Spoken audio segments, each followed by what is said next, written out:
উর্মির পক্ষে দাঁড়ালেন গোলাম মাওলা রনি। আজকের বাংলাদেশে উর্মিরা হচ্ছে বাংলাদেশের স্বাধীনতাকে বিক্রি করার একটি নতুন উচ্ছিষ্টভোগী আওয়ামী লীগের দালাল। দেশ এবং জাতিকে আজকে তিনি বিভ্রান্ত করে চলেছে গত প্রায় 12-14 বছর পর্যন্ত। আজকের এইরকম গোলাম মাওলা রনির মতো কিছু কিছু উচ্ছিষ্টভোগী আওয়ামী লীগের দালালরা এখন এই মুহূর্তে মাঠে ময়দানে নেমেছে শুধুমাত্র তত্ত্বাবধায়ক সরকারকে বিতর্কিত করতে।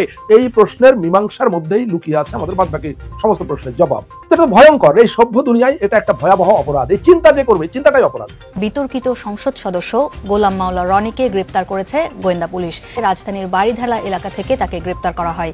স্বৈরাচারী গণহত্যাকারী হাসিনা যেই সন্দেহ প্রকাশ করেছে যে উপদেষ্টার সরকার 1 মাস টিকে কিনা তার অপেক্ষায় তিনি থাকবেন, সেই রহস্যটার মানেটা কি তা 2 দুগুণে 4 করে আপনাদেরকে আমি আজকে বুঝিয়ে দিব। আর 1 মাস উপদেষ্টা সরকার টিকে কিনা তার সাথে আরো 2টা জিনিসের সম্পর্ক মিলিয়ে দেখেন যে এটা কি হাসিনার মুখের ভুয়া কথা ছিল না এর কোনো ভিত্তি ছিল কিনা। আসলে এটা একটা বৃহত্তর পরিকল্পনার পার্ট বলে আমি ধারণা করি, এবং এই পরিকল্পনার পেছনে সুনির্দিষ্ট যে লক্ষ্যটা কাজ করছে আমার বিশ্লেষণে সেটা হচ্ছে ডক্টর ইউনূসের গায়ে স্বাধীনতা বিরোধী, আরো যদি ডিরেক্টলি বলে ফেলি তাকে রাজাকার বানিয়ে দেওয়ার চেষ্টা। তবে এখানে অনেকেরই বক্তব্য যে জাতীয় পার্টির যিনি চেয়ারম্যান আছেন তার বিচার হইতে হবে, কারণ আওয়ামী লীগ সরকারকে টিকাই রাখছিল পলিটিক্যাল ইন্টারন্যাশনালি এই জাতীয় পার্টি নির্বাচনে অংশগ্রহণ করে ইভেন নির্বাচনের আগ মুহূর্তে তিনি ভারত গিয়েছিলেন বিজেপি সরকারের আমন্ত্রণে। জাতীয় পার্টি আস্তে আস্তে একেবারে অন্ধকার গহ্বরে প্রবেশ করছে, একেবারেই অনিশ্চিত একটা রাজনৈতিক ধারার মধ্যে চলে গেল। কেন বললাম দর্শক? ইনকিলাব প্রতিবেদনে তুলপাড় আসিফ নজরুলের অপসারণের দাবি। আসিফ নজরুলকে আইন উপদেষ্টা থেকে অপসারণের দাবি উঠেছে ইনকিলাবের একটি প্রতিবেদনের কারণে। রাজনীতিতে দর্শক আপনাদের জন্য একটা বড় সুখবর দিতে চাই। মির্জা ফখরুল ইসলাম আলমগীরের বিরুদ্ধে অবস্থান নিচ্ছেন বা নিয়েছেন অলরেডি রুহুল কবির রিজভী, জয়নুল আবেদিন ফারুক থেকে শুরু করে বিএনপির অনেক নেতা। দেশের রাঘব বোয়ালদের কলিজায় হাত দিয়েছে বর্তমান অন্তর্বর্তীকালীন সরকার, এটাও কম কথা নয়। কিন্তু শেষমেশ এই যে বড় বড় ব্যবসায়ী, কথিত ব্যবসায়ী গ্রুপ, অলিগার্ক, যারা চোখে নিমিশে যা ইচ্ছে তাই করতে পারে, দেশের প্রতিটি রাজনৈতিক সরকারকে তারা কিনে ফেলে, তাদের বিরুদ্ধে আসলেই কার্যকর কোনো ব্যবস্থা নেওয়া হবে কিনা। দর্শক, নির্বাহী ম্যাজিস্ট্রেট তাপসী তাবাসসুম উর্মিকে সাহায্য করতে গিয়ে এবার ফেঁসে গেল সাবেক সংসদ সদস্য জনাব গোলাম মাওলা রনি। দর্শক, প্রধান উপদেষ্টা এবং শহীদ আবু সাইদকে কেন্দ্র করে একটি বিতর্কিত মন্তব্য করেছেন এই তাবাসসুম উর্মি। দর্শক, সেই তাবাসসুম উর্মির পাশে গিয়ে দাঁড়িয়েছে এই সংসদ সদস্য গোলাম মাওলা রনি। তাহলে গোলাম মাওলা রনির রক্তের মধ্যে এখনও কি আওয়ামী লীগের রক্ত লুকিয়ে রয়েছে? দর্শক, ঠিক এমনই প্রশ্ন উঠেছে এবং তিনি ঠিক কিভাবে ফেঁসে গেলেন দর্শক সেটি আশা করছি আজকে নিউজটি সম্পূর্ণ দেখলেই বুঝতে পারবেন। এমনকি দর্শক, এরই সাথে সাথে জনগণের জন্য আরও একটি সুসংবাদ, আর সেই সুসংবাদটি হচ্ছে জাতীয় পার্টিকে কেন্দ্র করে ভয়ঙ্কর একটি বার্তা দিয়েছে প্রধান উপদেষ্টা। দর্শক, জনগণ যেটা জানতে চায় বা জনগণ যেটা চায় অবশেষে সেটাই হয়েছে জাতীয় পার্টির সাথে। দর্শক, কি হয়েছে তাদের সাথে সেটি আশা করছি আজকে নিউজটি সম্পূর্ণ মনোযোগ সহকারে দেখলেই বুঝতে পারবেন। দর্শক, এরই সাথে সাথে সাবেক প্রধানমন্ত্রী শেখ হাসিনা যে শর্তে দুবাইতে রয়েছেন, শর্তটি ভঙ্গ হলেই তাকে চট করে বাংলাদেশে পাঠিয়ে দিবে দুবাই সরকার। দর্শক, কি কি শর্তের উপর ভিত্তি করে তাকে দুবাইয়ে রাখা হয়েছে সেই শর্তগুলো সম্পর্কে আজকে নিউজটি সম্পূর্ণ মনোযোগ সহকারে দেখলেই বুঝতে পারবেন। তাই বলবো দর্শক, যারা ভিডিওটি অন করেছেন তারা অবশ্যই নিউজটি না টেনে সম্পূর্ণ মনোযোগ সহকারে দেখবেন, তাহলে এই মূল রহস্যগুলো বা আসল ঘটনাগুলো জানতে বা বুঝতে পারবেন। তো প্রিয় দর্শক, আমি আর বেশি কথা বাড়াবো না। আমি ভিডিও শুরুতেই আপনাদের যে ভিডিওগুলোর অংশ বিশেষ দেখিয়ে শুরু করেছিলাম সেই ভিডিওগুলোর বিস্তারিত আলোচনা দেখাবো। তবে তার আগে বলি, যারা এখনো চ্যানেলটি সাবস্ক্রাইব করেননি সকলে চ্যানেলটি সাবস্ক্রাইব করে পাশে থাকা বেল আইকনটি বাজিয়ে দিবেন, আর যারা ইতিমধ্যে সাবস্ক্রাইব করে রেখেছেন তাদের সকলকে অসংখ্য ধন্যবাদ। তো চলুন একটি লাইক দিয়ে আমরা ধারাবাহিকভাবে সবগুলো ভিডিওর বিস্তারিত আলোচনা দেখে আসি। আওয়ামী লীগের সকল আবর্জনা মুছে ফেলে নতুন বাংলাদেশ গড়তে হবে, সেই জায়গায় তাপসী তাবাসসুম তার বিরুদ্ধে কুৎসামূলক বক্তব্য দিয়েছে, উস্কানিমূলক বক্তব্য দিয়েছে, শেখ হাসিনার শিখানো বক্তব্য দিয়েছে। সেই বক্তব্যকে সমর্থন জাগিয়েছে আপনাদের আমাদের সকলের পরিচিত নতুন করে ধান্দাবাজি শুরু করা গোলাম মাওলা রনি।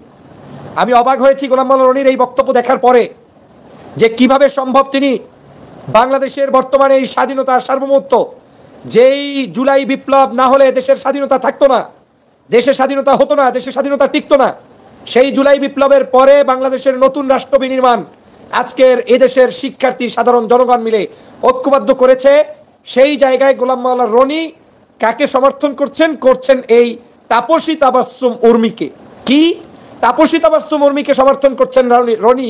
এই বলে যে রনি বলছেন তাপসী তাবাসসুমের চাকরি নিয়ে যারা প্রশ্ন তুলছেন বা সরকার যে প্রশ্ন তুলছে তাকে ওএসডি করছে, এটা অন্যায়, কারণ তার মুক্ত স্বাধীনতার উপরে নাকি আপনি আঘাত করেছেন। এখন বলেন রনির মুখে কি দেওয়া উচিত বলেন? গোলাম মাওলা রনি, আপনি 2024-এর ছাত্র জনতার এই আন্দোলনে কি অবদান রেখেছেন, কতটুকু অবদান রেখেছেন, আপনার কি ভূমিকা আছে? আপনি এই দেশের মানুষের 1600 মানুষের অধিক যে মানুষকে খুন করা হয়েছে, হত্যা করা হয়েছে, সেই সময় আপনি কি ভূমিকা পালন করেছেন? গণতন্ত্র শিখাইতে আসছেন, আপনার বাক স্বাধীনতা শিখাইতে আসছেন। 16টি বছর পর্যন্ত আমরা দেশের বাহিরে থেকে টকশো করতে হয়েছে, আন্দোলন করতে হয়েছে, আমাদেরকে কথা বলতে হয়েছে, আর আওয়ামী লীগের সবাই এখন বাংলাদেশে বসে এই মুহূর্তে স্বাধীনভাবে কথা বলছে, বক্তৃতা দিচ্ছে। এরপরেও স্বাধীনতার নাম কি? কি স্বাধীনতা আপনি চান? আপনার উর্মি জুলাই বিপ্লবের বিপক্ষের একজন কর্মী, তিনি বাংলাদেশের সরকারি চাকরি করে ফ্যাসিবাদের দোসর হিসেবে আওয়ামী লীগের এজেন্ডা বাস্তবায়নকারী, তিনি সরকারের চাকরিতে ঢুকে জুলাই বিপ্লবের বিরোধিতাকারী যত ব্যক্তি তার মধ্যে অন্যতম। উর্মির এই বাটপারি, উর্মির এই ধান্দাবাজি, উর্মির এই নতুন করে কল রেকর্ড, উর্মির ফেসবুক পোস্ট, এই ফেসবুক পোস্ট সবকিছু হচ্ছে পরিকল্পিত। কারণ এই উর্মি যা করছে এটা শেখ হাসিনার শিখানো এবং আওয়ামী লীগের শিখানো। আমি কেন বলছি উর্মিরা হচ্ছে বাংলাদেশের অবৈধ যতজন চাকরি পেয়েছে, খুঁজলে দেখবেন উর্মি তার মধ্যে অন্যতম। এই বাংলাদেশে ভুয়া মুক্তিযোদ্ধার সন্তান দাবি করে কোটায় কোটায় চাকরি দেওয়া হয়েছে, খুঁজলে দেখবেন উর্মি তার মধ্যে অন্যতম। এই উর্মি যখন বুঝেছে যে চুরি করে ধান্দাবাজি করে তো আর আমার এই চাকরি থাকবে না, আজ হোক কাল হোক, তত্ত্বাবধায়ক সরকার হোক আর পরবর্তী যে সরকারি ক্ষমতায় আসুক, চাকরির তো শেষ হয়ে যাবেই। এখন তিনি মুক্তিযুদ্ধ সাজছে, এখন তিনি 1971 সাল নিয়ে আসছে। এই ধান্দাবাজদের কারণে 1971 সাল নিয়ে বাংলাদেশের রাজনৈতিক বিভাজন সৃষ্টি করেছে এই আওয়ামী লীগের গোষ্ঠীরা। এই উর্মিরা বাংলাদেশের নতুন করে আবার শেখ হাসিনার বি টিম সি টিম হিসাবে নতুন করে আবার আমাদের কাছে এই বৈষম্য সৃষ্টি করতে চায়। আপনার উর্মি, যেই উর্মি আবু সাইদকে সন্ত্রাসী বলেছে, যেই উর্মি তত্ত্বাবধায়ক সরকারকে ভিন্নভাবে ফেসবুকে পোস্ট করে গালিগালাজ করেছে, প্রস্তুত থাকতে বলেছে, সরকারের চাকরি অবস্থায় বেতন খায় আমার টাকায়, পয়সা পায় আমার টাকায়, বিদেশি রেমিটান্স যোদ্ধাদের টাকায় ওদের বেতন হয়, সরকারের চাকরি করে দালালি করে সেই তাপসী তাবাসসুম উর্মি আজকের বর্তমান তত্ত্বাবধায়ক সরকারকে বলে যে প্রস্তুতি নিন, হুমকি দিচ্ছে। শেখ হাসিনার মতো অডিও বার্তায় হুমকি দেয়, ফেসবুকে হুমকি দেয়। আর সেই আজকে তাপসী তাবাসসুম উর্মিকে আপনি কি বলেন, স্বাধীনতা দেওয়া হয় নাই বলে রনি সাহেব আপনি মন্তব্য করেন। রনি সাহেব, আপনার বক্তব্য বাংলাদেশের জনগণের কাছে ইনিয়ে বিনিয়ে কিনিয়ে, ভোরবেলা একটু জামাত, বিকালবেলা একটু বিএনপি, রাতের বেলা একটু আওয়ামী লীগ, ভোররাত্রি একটু হেফাজত, এরপরে আর একটু তাহাজ্জুদ, এই পেঁচিয়ে গুছিয়ে কি বলতে চান আপনি জাতিকে? আপনি যা বলেন ক্লিয়ার বলেন। আপনি আওয়ামী লীগ করলে আমার আপত্তি নাই, বহু আওয়ামী লীগের সাথে আমি রাজনীতি করেছি, আমি টকশো করেছি, বড় বড় ব্যক্তিদের সাথে আমি অনলাইনে কথা বলেছি, আদর্শের তর্ক হয়েছে। তিনি তার দলের পক্ষে বলবেন, আমি আমার দল কিংবা রাষ্ট্রের পক্ষে বলবো। একজন আর একজনের মধ্যে তথ্যের ভিত্তিতে কথা বলে জনগণ ডিসাইড করবে হু ইজ বেস্ট স্পিকার। আপনি আজকের কোন দলের, কোন আদর্শের, কোন জায়গার? আপনি কেন আমার বাংলাদেশের স্বাধীনচেতা মানুষদেরকে ধোঁকাবাজিতে ব্যস্ত রাখছেন আপনার বক্তব্য দিয়ে? আপনি যেই ফলোয়ারদেরকে নিয়ে খেলা শুরু করেছেন, এই ফলোয়াররা অনেক দেরিতে আপনাকে বুঝতে পেরেছে যে আপনি চূড়ান্ত ধান্দাবাজি ছাড়া আর কিছুই নাই। তত্ত্বাবধায়ক সরকার আসার পরই মাথা এলোমেলো হয়ে গিয়েছে আপনার। ব্যানে এক কথা, বিকালে এক কথা, রাকে এক কথা। ইউনূসের সরকার থাকবে না, সেনাবাহিনীর সমস্যা, দেশের সমস্যা, আওয়ামী লীগ আসতেছে, মাটির তলে ধমধম করে আওয়াজ শোনা যাচ্ছে। উর্মি আপনার খুব প্রিয়, উর্মির পক্ষে আপনি দাঁড়াই গেলেন, উর্মির জন্য স্ট্যাটাস দিলেন, উর্মির স্বাধীনতার জন্য স্ট্যাটাস দিলেন। আপনি গত 16 বছরে বাংলাদেশে যারা স্বাধীনতার জন্য আমরা হাহাকার করেছি, চিল্লিয়েছি, গল্প করেছি, কথা বলেছি, আপনি কার জন্য স্ট্যাটাস দিয়েছেন? আপনি এই জুলাই বিপ্লবের জন্য এত মানুষকে খুন করেছে, হত্যা করেছে, আপনি এই খুনের বিচার চেয়ে আপনি কয়টা স্ট্যাটাস দিয়েছেন? আপনি এখন পর্যন্ত বাংলাদেশের কোনো মানুষকে নিয়ে সেই স্ট্যাটাস দিয়েছেন যেই জনগণ জুলাই বিপ্লব অর্জন করার জন্য দিনরাত চেষ্টা করেছে? তাদেরকে নিয়ে কোনো বক্তব্য নাই, তাদের কোনো সেমিনারেও আপনাকে দেখি না, সমাবেশেও দেখি না। কেউ বলছেন যে বিষয়টা সরাসরি সরকারকে ওয়ান কাইন্ড অফ আলটিমেটাম দেওয়া হয়েছে, আবার কেউ বলছেন না ভাই, একদম উচিত শিক্ষা হয়েছে, কারণ তারা কোনো সময় বিপদে পড়ে না। রাষ্ট্র ক্ষমতায় যেই দলগুলোই থাকুক, তারা সবসময় তাদের জায়গাটা টেকনিক্যালি ভালোই উপভোগ করেন। আমরা কথা বলছি জাতীয় পার্টিকে নিয়ে। হোসেন মাহমুদ এরশাদ সাহেবের পর এই দলটার নেতৃত্বে এসেছিলেন জাতীয় পার্টির যিনি চেয়ারম্যান হোসেন মাহমুদ এরশাদের স্ত্রী রওশন এরশাদ। আমি জানি না যে তিনাকে কেন আসলে রাজনীতিতে রাখা হইতো, ঠিকমতো উনি আমার মনে হয় যে নিজের দাঁত কয়টা আছে সেটাই বলতে পারতেন না, বাট তিনি দীর্ঘ সময় জাতীয় পার্টিকে জীবিত রাখছেন। এরপর আরেকটা পার্টি ছিল জিএম কাদের সাহেব, এরশাদ সাহেবের ছোট ভাই। সর্বশেষ বাংলাদেশে যে কয়েকটা নির্বাচন হয়েছে, প্রত্যেকটা নির্বাচনে জাতীয় পার্টি আপনার নির্বাচনে অংশগ্রহণ করেছে, আর যার কারণে আপনার বিশ্বজুড়ে আওয়ামী লীগ সরকারের নির্বাচনী কৌশল যেটাই হোক সেটা কিন্তু পজিটিভলি চলে গেছে, বা আওয়ামী লীগ সরকারকে টিকায় রাখা হয়েছিল জাতীয় পার্টির মাধ্যমে, এমনটাই অনেকে মনে করেন। তো এই যে সুযোগ সুবিধা নিছেন, এখন তো আওয়ামী লীগে নিজে বাংলাদেশে নাই, শেখ হাসিনা নাই, নেতাকর্মীরা ঘরে নাই, জেল, হত্যা মামলা, লুটপাট, ভাঙচুর, অনেক কিছু শিকার হচ্ছে। তো এত কিছুর মধ্যেও নিজের বাড়িতে আরামে ঘুমাচ্ছেন, দামি গাড়িতে চলছেন জিএম কাদের, এমনটাই অভিযোগ হচ্ছে সার্জিস এবং হাসনাতদের। এই মুহূর্তে ডক্টর মোহাম্মদ ইউনূস সরকার যখন প্রধান রাজনৈতিক দলগুলোর সাথে নানান ধরনের মিটিংয়ে মানে এই মুহূর্তে বসছেন, সংলাপে বসছেন, তখন সেখানে জাতীয় পার্টিকে নিয়ে প্রশ্ন উঠে আসছে যে এই সংলাপে কি জাতীয় পার্টিকে ডাক দেওয়া হবে কিনা। তো কেউ কেউ মনে করছিলেন যেহেতু দেশের একটা প্রধান রাজনৈতিক দল হিসেবে জাতীয় পার্টির একটা ভূমিকা আছে, তো তাদেরকে ডাকা উচিত। বাট হাসনাত এবং সার্জিসরা তারা বলছেন ভিন্ন কথা, বা গণ আন্দোলনের মানে গণ অধিকারের যে বিপিনুরদের দল আছে তারাও বলছে ভিন্ন কথা, যে অন্তর্বর্তী সরকারের প্রধান উপদেষ্টা ডক্টর মোহাম্মদ ইউনূসের সঙ্গে জাতীয় পার্টির সংলাপ প্রসঙ্গে খুবই কড়া বক্তব্য দিয়েছে সমন্বয়করা। তারা বলছে যে জাতীয় পার্টির মতন মেরুদণ্ডহীন ফেসিস্টদের, দালালদেরকে প্রধান উপদেষ্টা কিভাবে আলোচনায় ডাকে। এখন তিনি যেটা ভালো মনে করছেন সে কারণে ডাকছেন, কারণ প্রধান উপদেষ্টা যিনি, তাকে যেহেতু বানানো হয়েছে তিনি নিশ্চয়ই বুঝে শুনেই ডাকছেন। এখন হচ্ছে কি একটা মতবিরোধ বা বিরোধীপূর্ণ অবস্থান, যে সরকারের এই সিদ্ধান্তটাকে পজিটিভলি নিচ্ছে না হাসনাত এবং সার্জিস, বা আমরা ধরতে পারি সমন্বয়করা। হাসনাত তার পোস্টে লিখেছেন, সার্জিসও লিখেছেন। তো সার্জিস লিখছেন জাতীয় পার্টি, আমি যেটা বললাম, আর হাসনাত লিখেছেন স্বৈরাচারের দোসর জাতীয় পার্টিকে সংলাপে আমন্ত্রণ জানানো হলে আমরা সেই আত্মঘাতী সিদ্ধান্তের তীব্র প্রতিবাদ এবং কঠোর বিরোধিতা করব।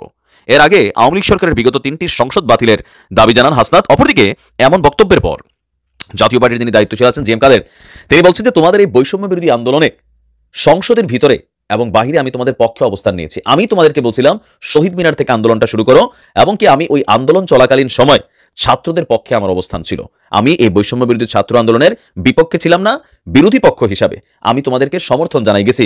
এখন এই যে আন্দোলনের ফসল, এটাকে গনিমতের মতন, মালের মতন তোমরা ভাগাভাগি করো না। জাতীয় পার্টির নেতাকর্মীরাও রাজপথে জীবন দিয়েছে, তারাও এই আন্দোলনে সক্রিয় ভূমিকা পালন করেছে। কিন্তু প্রশ্ন হচ্ছে ডক্টর মোহাম্মদ ইউনূসের যে সরকার, তারা কি ছাত্রদের এই বক্তব্যে জাতীয় পার্টির সাথে সংলাপ বয়কট করবে অথবা ডাকবে না, নাকি সেটা সরকার এজ এ রাজনৈতিক দল হিসাবে যেহেতু প্রতিটা দলকে ডেকেছে জাতীয় পার্টিকেও ডাকবে? যদি ডাকে, ছাত্ররা বলছে কঠোর বিরোধিতা করবে। হতে পারে একটা সমাবেশ, হতে পারে বাসভবন ঘেরাও, কারণ ছাত্ররা যেভাবে মুভমেন্ট মার্চ করছে আমরা আগে দেখছি, এটাও হতে পারে, আবার ভিন্ন কিছু হতে পারে। তবে জিএম কাদের প্রত্যাশা করছেন তাকেও যেন ডাকা হয়। তবে এখানে অনেকেরই বক্তব্য যে জাতীয় পার্টির যিনি চেয়ারম্যান আছেন তার বিচার হইতে হবে, কারণ আওয়ামী লীগ সরকারকে টিকাই রাখছিল পলিটিক্যাল ইন্টারন্যাশনালি এই জাতীয় পার্টি নির্বাচনে অংশগ্রহণ করে। ইভেন নির্বাচনের আগ মুহূর্তে তিনি ভারত গিয়েছিলেন বিজেপি সরকারের আমন্ত্রণে। সেখান থেকে আইসা তিনি আবার বলছিলেন ভারতের নিষেধ আছে, যে কি বলছে এটা ভারত না বললে তিনি বলতে পারবেন না। তখন আমরা সমালোচনা করেছিলাম ভারতের টাকায় নির্বাচন করেন নাকি ভারতের আজ্ঞাবহ দাস হিসাবে আপনি নির্বাচন করেন, এর প্রচন্ড সমালোচনা হয়েছিল।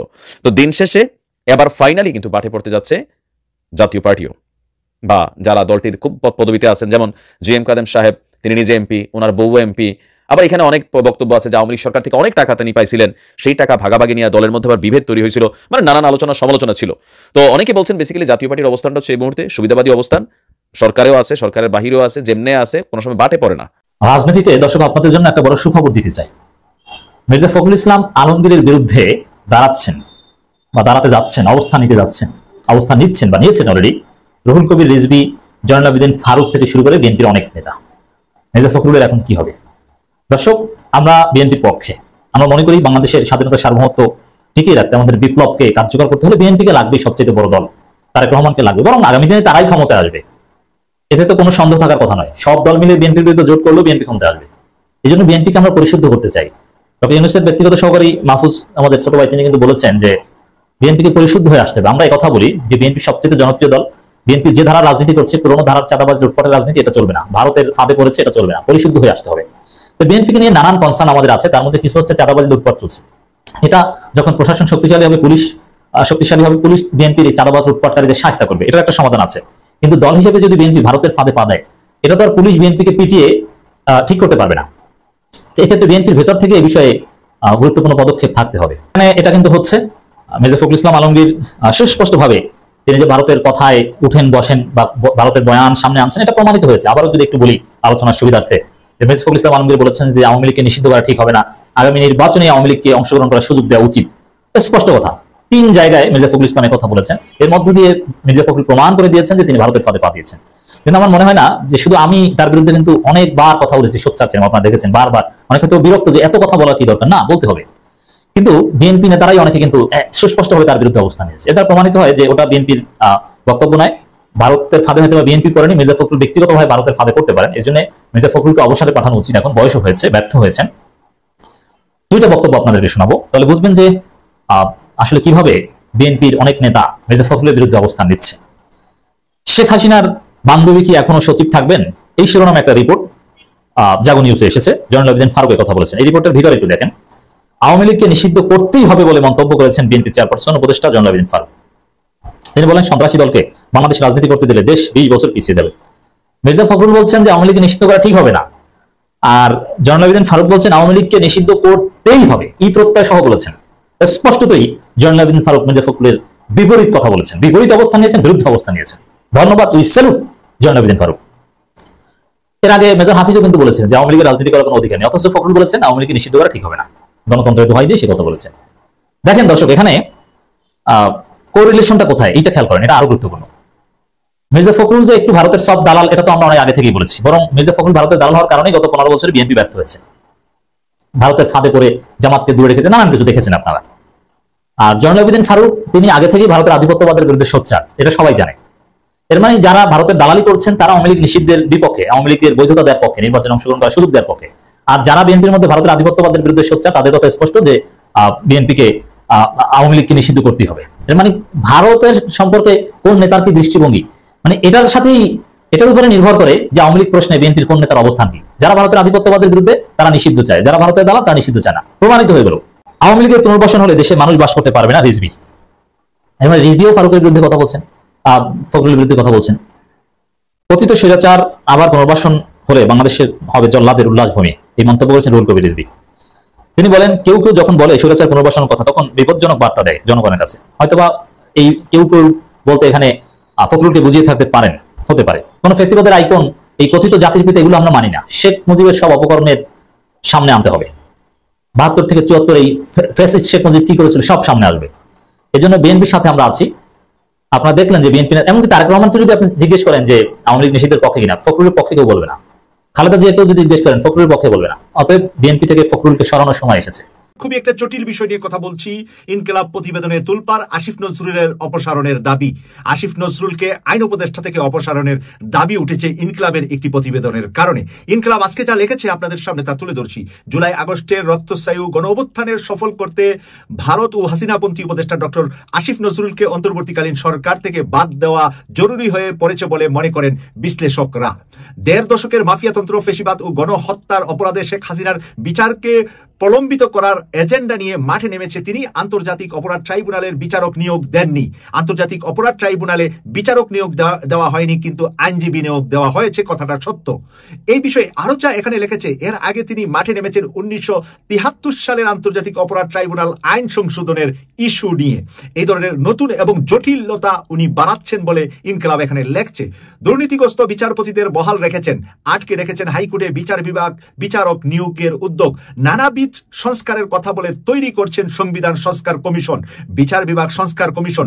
পক্ষান্তরে নিজেরাই যেখানে সাংবিধানিক এবং আইনগত ভিত্তি নেই, সেখানে সাজা বাতিল ও মামলা প্রত্যাহার আইন প্রতিপালনের বুলি কপচাচ্ছেন। এসব করে যে কোনো প্রকারে আগামী নির্বাচন পর্যন্ত শেখ হাসিনা ও তার দোসরদের আনকমপ্লিট রাখা, যাতে তারা নির্বাচনে অংশ নিতে পারে। প্রিয় দর্শক, এই কথাগুলা ইনকিলাব পত্রিকায় বিশেষজ্ঞদের মন্তব্য এবং ইনকিলাবের লেখা। এগুলা আমার কথা নয়, আমি ইনকিলাব থেকে পড়ে শোনাচ্ছি আপনাদেরকে। শেষের দিকে এসে আমি কিছু বিশ্লেষণ করব। পক্ষান্তরে তারেক রহমানের স্বদেশ প্রত্যাবর্তনের অমার্জনপূর্ণ গ্লানিকর করে রাখছেন। তার স্বদেশ প্রত্যাবর্তনের বিলম্বিত করার অর্থ হচ্ছে বিএনপিকে তারেক রহমানের শরীরে সান্নিধ্য লাভ থেকে বঞ্চিত রাখা, দলীয় কুন্দল জিয়ে রাখা এবং আগামী নির্বাচন পর্যন্ত দলটি ক্ষমতার বাইরে রাখা, যা ভারত এবং শেখ হাসিনা যৌথ এবং চূড়ান্ত প্রত্যাশা। ভারত এবং শেখ হাসিনার সকল প্রত্যাশা পূরণ করছেন আইন উপদেষ্টা আসিফ নজরুল। ইনকিলাবে আজকে এই রিপোর্টটি লিখেছে।